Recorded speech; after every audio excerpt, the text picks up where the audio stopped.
Hello students. Dictation 5 second बाद शुरू होगा।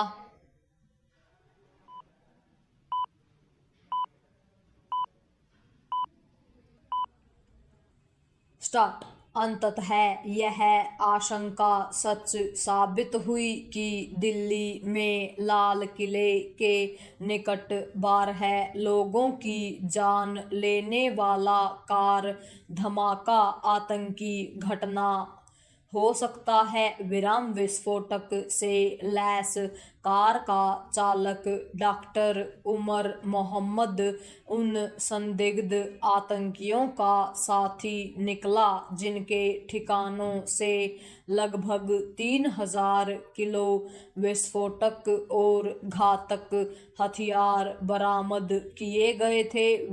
आतंकी दिल्ली में जिस तरह 14 वर्षों बाद एक बड़ी घटना को अंजाम देने में सफल हो गए, उसने मोदी सरकार के साथ पुलिस, खुफिया संगठनों एवं आतंकवाद निरोधक एजेंसियों की चुनौती बढ़ा दी है। सुरक्षा एजेंसियां आतंकियों और उनके ठिकानों तक तो पहुंच गईं, लेकिन वे उनके पूरे नेटवर्क को नाकाम नहीं कर सकीं।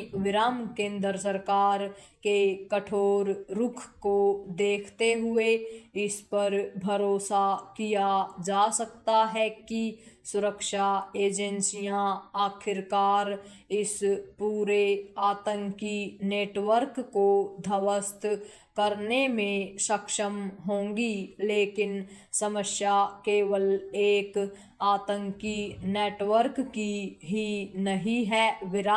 हाल में कई ऐसे आतंकी नेटवर्क पकड़े गए हैं जो देश के अलग अलग हिस्सों में सक्रिय होकर आतंक की साजिश रच रहे थे। स्पष्ट है कि सुरक्षा एजेंसियों और विशेष रूप से आतंक निरोधक एजेंसियों को और अधिक सतर्कता का भी परिचय देना होगा और आपसी सहयोग का भी। कश्मीर के आतंकियों ने जिस तरह फरीदाबाद में ठिकाना बना लिया, उसे देखते हुए यह साफ है कि वे देश में कहीं पर और किसी भी रूप में छिपे हो सकते हैं।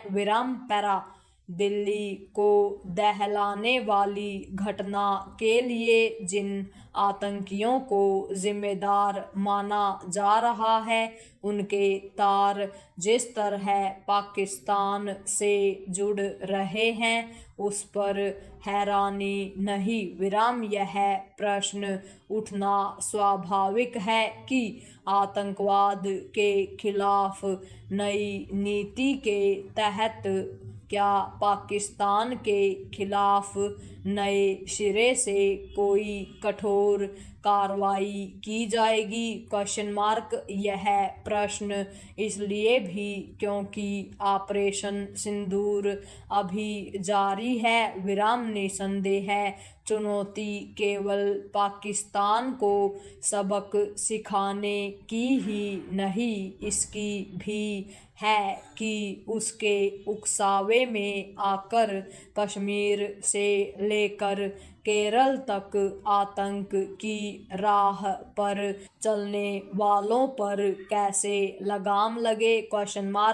यह चुनौती केवल सरकार के समक्ष ही नहीं, समाज और विशेष रूप से मुस्लिम समाज के सामने भी है।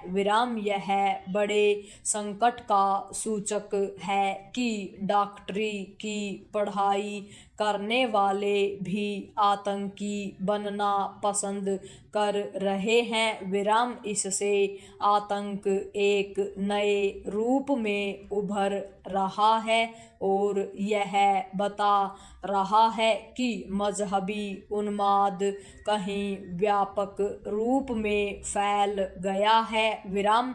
इस गंभीर समस्या का सामना तब संभव है जब सरकारी तंत्र के साथ मुस्लिम समाज का राजनीतिक धार्मिक नेतृत्व यह देखने को तैयार होगा कि उसके पढ़े लिखे युवा भी आतंक का पाठ क्यों पढ़ रहे हैं?